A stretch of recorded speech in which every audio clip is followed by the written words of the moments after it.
Satuan Polisi Pamong Praja, Satpol PP, menertibkan sejumlah alat peraga kampanye, APK, di Kota Kendari, Provinsi Sulawesi Tenggara, Sultra. Kegiatan penertiban APK para calon legislatif atau caleg yang terpasang di pohon atau tiang listrik, karena melanggar peraturan daerah atau Perda Tata Ruang. Kepala Bidang atau Kabid Ketentraman dan Ketertiban, Rantib, Satpol PP Kota Kendari, Hasman Dhani mengatakan, penertiban sejumlah APK karena terpasang di tempat yang melanggar Perda Tata Ruang. Sekira 1000 APK yang ditertibkan terpasang di sepanjang jalan protokol, di antaranya Jalan Ahmad Yani, Jalan Abdullah Silondae, dan Jalan MT Haryono. Baliho yang ditertibkan terpasang di tiang listrik dan pohon, di mana itu dilarang untuk pemasangannya, ujar Hasman Dhani saat dikonfirmasi tribunnews.ultra.com, Kamis, tanggal 11 Januari tahun 2024. Hasman mengatakan, baliho yang terpasang di pohon didominasi caleg DPRD dan DPR RI. Selain baliho caleg, Satpol PP juga mendapati banner iklan dari ojek online, ojol. Yang kami tertibkan kurang lebih 1000 baliho, ada dari caleg DPRD, DPR RI, Parpol, dan salah satu komunitas ojol, ungkapnya.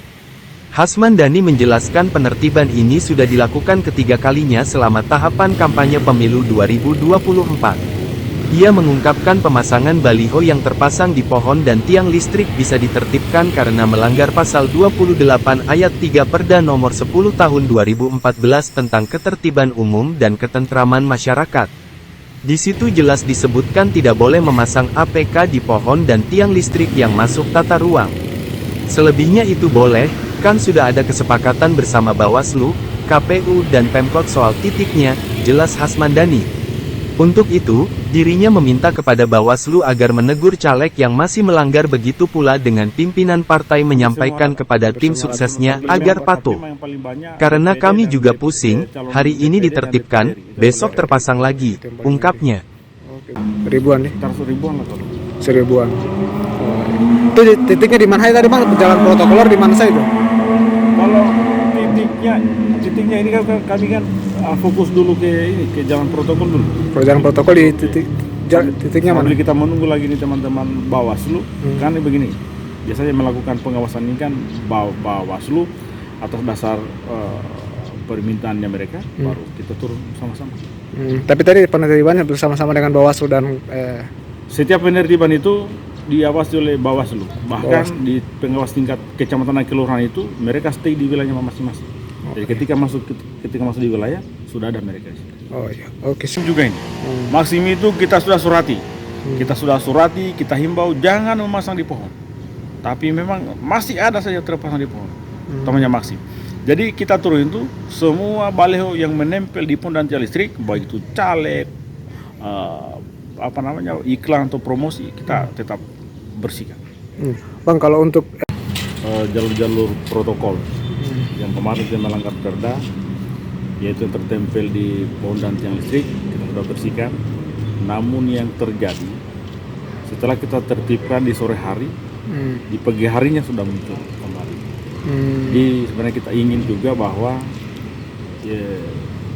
pengawas, dalam hal ini pengawas pemilu, supaya bisa mungkin memberikan juga peringatan atau teguran bagi calon-calon atau yang menempel di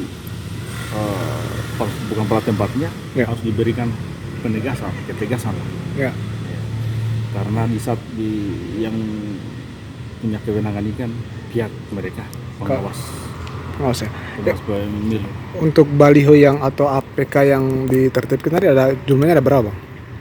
Kalau dari jumlah banyak sekali, sampai ribuan lembar yang kita tertibkan. Tapi ini penertiban untuk keberapa kalinya yang dilakukan Pemkot ini? Untuk mau menjelang pemilu ini sudah yang ketiga kali. Di tahapan masuk ini sudah masuk ketiga kali kita. Iya. 3 kali. Namun itu begitu kita tertibkan, muncul lagi kamar lagi, menempel lagi di pohon. Jadi memang kita butuh juga ketegasan daripada teman-teman Bawaslu untuk memberikan teguran. Nah, jadi ini adalah tanggung jawab kita bersama.